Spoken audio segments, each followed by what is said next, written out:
يا صباح النشاط. النهاردة عدى 13 يوم من استقبال الزغاليل الهدية.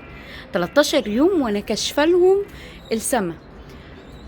طبعا في حمام ممكن يمشي وما يرجعش، وفي حمام ناصح بيحفظ مكانه ويرجع. فدلوقتي انا اول مرة اكشف لهم معاكم، فاحنا هنفتح لهم، مش هم بس دول طبعا اخدين او سبتوا في المكان، فاحنا هنفتح على اللي هم سبتوا.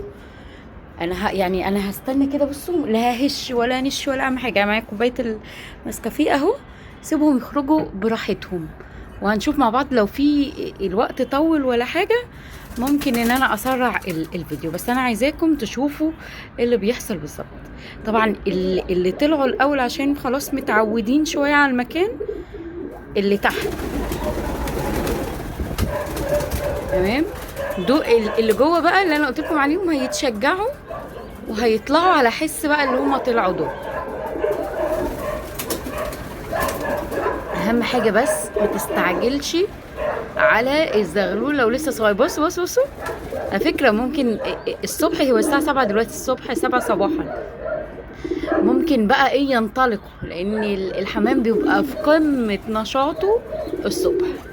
فلو انت حاسس ان الزغاليل بتاعتك ما شدتش حيلها قوي، انا بتكلم على الزاجل، او ما حفظتش، اسفه، ما حفظتش المكان، ما تطيرهاش الصبح بدري. حاول يعني بعد الطراوه كده تطيرها عشان ما تسحبش. سوب. اه اه عايزيكم بس تتابعوا ايه اللي هيحصل. سرح اهو. ده الزاجل بقى. استنى اهو انا واقفه على جنب كده، مش عايزاه يخاف مني او من وقفتي.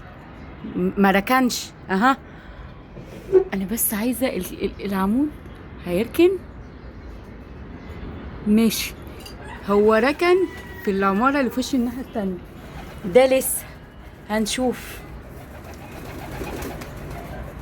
هنشوف برضو. انا متابعه معاكم الركنه في الاولى دي، حاجه مش حلوه قوي يعني. كده هو لسه محتاج ان هو ايه، يقعد في المكان، وممكن عشان انا واقفه قصاده. بس هنشوف بقى هيرجعوا ولا مش هيرجعوا، هو ده بقى السؤال. بصوا اهو، دي التانية لسه واقف. على فكرة انا ممكن اجيبه، يعني اللي راكن ده هجيبه. عارفين اجيبه ازاي؟ ولا تكتبوا لي في التعليقات. طبعا اكيد يعني مش هخبط على الجيران واقول لهم جيبوا لي فرد الحمام اللي واقف عندكم فوق السطح، لا. بس فرد الحمام الصغير بيبقى لسه مهزوز، لسه خايف، فبيركن في اقرب مكان. فانا هعمل ثواني بس نشوف دول، وانا هقول لكم هنعمل ايه بعد شويه.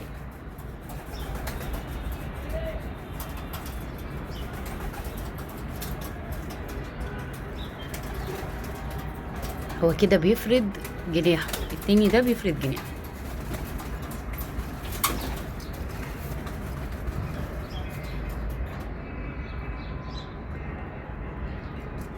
هما كده استقروا. طب عايزين نجيب بقى اللي هو راكن ده.